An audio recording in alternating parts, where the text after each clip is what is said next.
must say the very first shoulder I believe I'm sitting on is my grandmother's. Her name was Esther Dolapo Osho.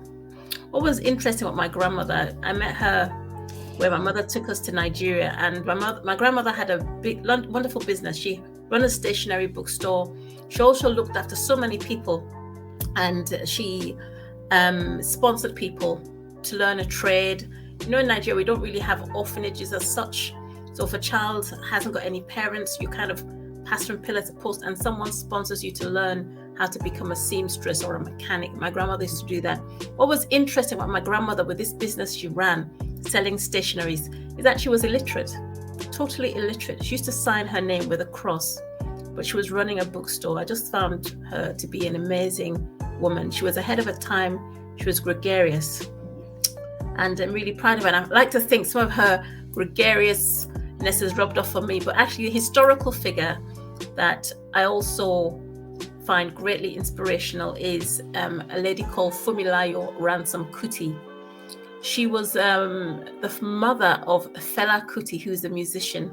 Mm-hmm. And actually, his mother was an amazing woman. You know, she was born in 1900s and died in 1978. And she was a Nigerian educator. She was a political campaigner. She was a suffragette and a women's rights activist. She was amazing. Yeah. She was the first female student to attend Abeokuta Grammar School in Nigeria. Now, that school was one of the first schools that the colonial, you know, when the British people came over, they opened, and they used that school to educate natives who were going to, you know, take on roles. And a lot of people who became ministers and important people once Nigeria became independent actually went to that school. Okay. And as a young woman, she worked as a teacher, and she also organized some of the very first preschool classes in the country, arranging literacy classes for lower income women. And during the 1940s, Mrs. Kuti established the Abeokuta Women's Union and fought for women's rights, demanding a better representation of women in local governing bodies and ending unfair taxes on market women. She led marches and protests of up to 10,000 women, forcing the Alake to temporarily abdicate, that's the word, abdicate, in 1949. Interesting enough, there was a rumor that I was told that those marches, she made all the women march naked. And in Nigeria, it's like a curse on a child, especially a male child, to see their mother naked. So the fact that all these women were ready to strip naked and march, that's why the king had to abdicate, because it was she was such a feisty woman. No, anyway, I can't even dig into that. Like, that's like a conversation for another time, because I know it's a quest to see a boy to see his mother naked. I mean, that explains so much. That is not a boy, but a man. For your mother to be so upset that she would strip herself naked and walk in public, the men would have to do something to change what was causing their mother this distress. But she got 10,000 women to march in Nigeria, and she threatened they were all going to strip naked. So if you're the governor, or you're a chief, or you're a businessman, you don't want to see your mother protesting naked. You think, well, the king has to go to do something. You know what I mean? And that's how. She's an amazing woman. And also, as her political influence grew, she took was part of the Nigerian independence movement, and she attended lots of conferences overseas, lots of delegations to discuss proposed national constitution that when Nigeria was beginning to become independent. She also spearheaded the creation of the Nigerian Women's Union and the Federation of Nigerian Women's Societies. She was an advocate for the Nigerian women's right to vote, and became noted as a member of international peace and women's rights movements. She actually received the Lenin Peace Prize and was awarded membership of the Order of Niger for her work in her later years. And she also supported her son's criticism of the military government.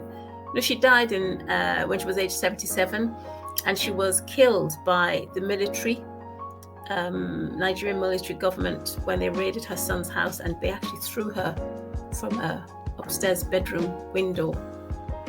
And some of the children are amazing. Her kids include, Fela Kuti, the musician who died. She also had a son who was a doctor and an activist called Beko Ransom Kuti, and a health minister, Olikoye Ransom Kuti as well. So she was just amazing. And I hope that by standing on her shoulders, some of her courage and progressiveness has rubbed off on me as well. Although I don't think I'll be encouraging people to march naked, but yeah.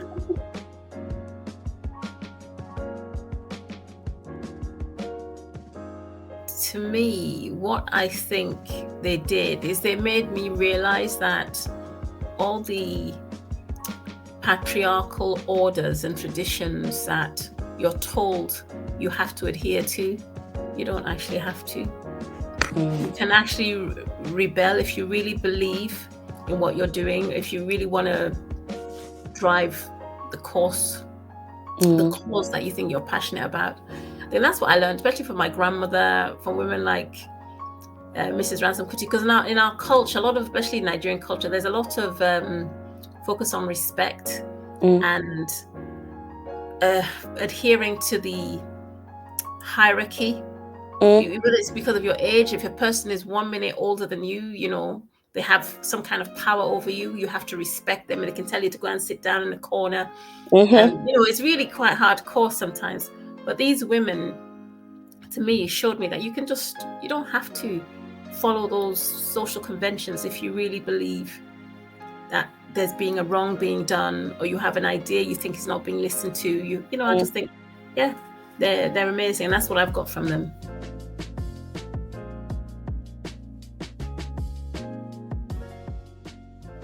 Well, my name is Grace, I said before, Grace Moronfolu, and I work as a Inclusion and Community Engagement Manager in the Crown Prosecution Service, which is the civil service department in the United Kingdom. That department prosecutes cases that have been investigated by the police and other investigating authorities. My organization, the Crown Prosecution Service, has a huge responsibility in making sure that the prosecution process is seen to be fair for victims, for witnesses and defendants. And part of my role as an Inclusion and Community Engagement Manager is to go into the community and kind of raise awareness of what the Crown Prosecution Service does. In addition to that, I'm also chair of the National Black Crown Prosecution Association, which is an ethnic minority staff network of the Crown Prosecution Service.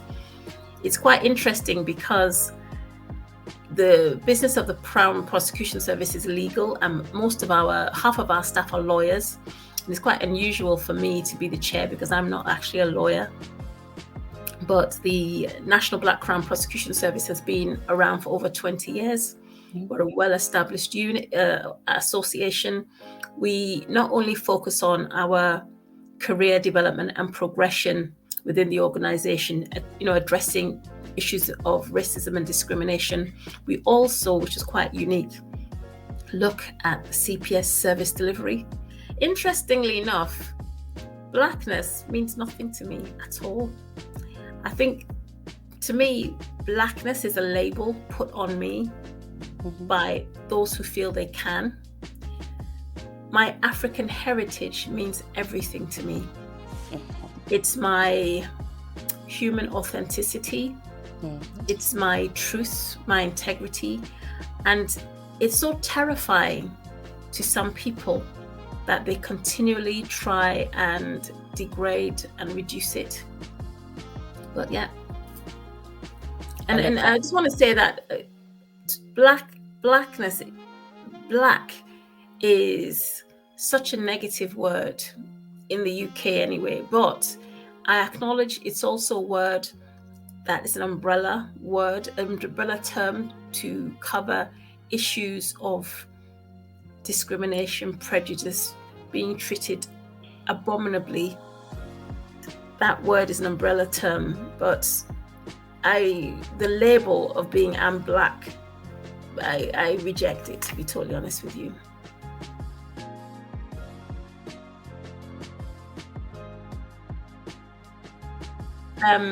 Black History Month to be celebrated with a truthful recognition of the harm that's been done to us over the centuries, and acknowledgement of the cost of our resilience, and a rebalance to address the harm and the cost of the resilience that we've had to go through over the centuries. I think, as everybody knows, Black history isn't just a month it's an every day, every second experience.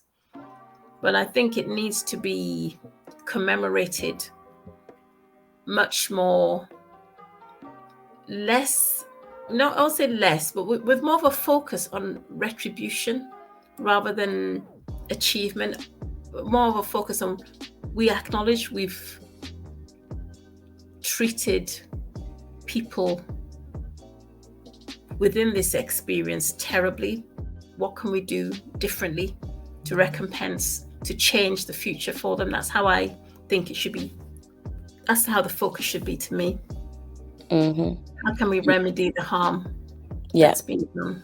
Less grandiose, less celebratory in terms of we're having this blowout month and then afterwards it's just all forgotten, but rather a continuous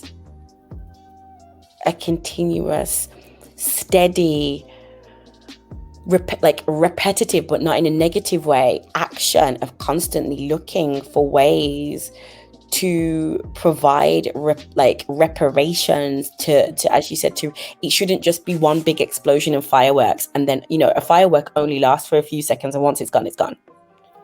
And also it's about a focus on I acknowledge the achievement, the resilience that we've all gone through to survive, but what I would like to be focused on is society in general, saying how can we repair the damage that we've caused, rather than say, oh, you managed to get through it, you've achieved all this, it's wonderful. But actually, let's focus on the damage. Let's focus on our boys, our children in school. Let's focus on what we can do to stop them being expelled, and our girls. Let's focus on why Black doctor consultants are paid less than white consultants. Let's focus on things that will actually produce a positive outcome and redress the balance. That's what I think Black History Month should be done. We should be focused on. And how do you celebrate Black History Month every day? I celebrate my African heritage in all sorts of ways. I think Black History Month is a good way of kind of focusing the mind. I personally celebrate myself. I've always, as someone of Nigerian descent, you know what Nigerians are like. We're very gregarious. We love our culture. We love our way we dress. For example, I wear African clothes to work, which is allowed under the civil service rules. A lot of people don't take it up, but I do. It says as long as you're in full traditional attire, you can wear what you like, and things like that. I celebrate my culture all the time. I think Black History Month is a good reminder for everybody, everybody on this planet, that actually they're all African in reality. The mitochondrial DNA. Every human being is from Africa on this planet. Yep. And it's just a great time to celebrate life, existence.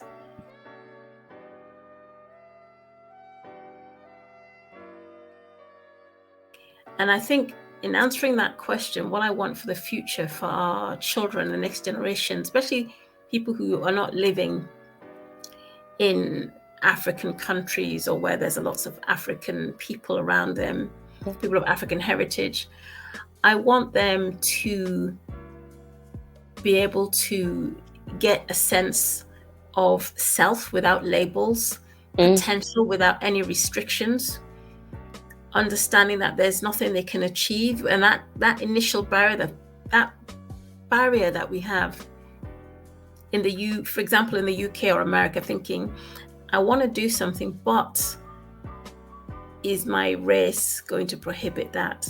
Right. When I was in Nigeria, that question was erased off. You don't think about it, you just do. And I Right. didn't appreciate the value of it till I came back. And I think that's why you tend to have a different outlook. I think if you've had those kind of experiences, because that inhibits,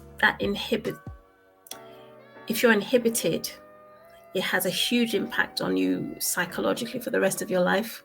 Social imprinting is so huge. Like, we mentioned how girls and boys, girls like pink, boys like blue. It's social programming that has a huge impact on people for the rest of their lives. The same way being Black is a social imprint. So for our young people going forward, I don't want them to have to worry about that label and the connotations.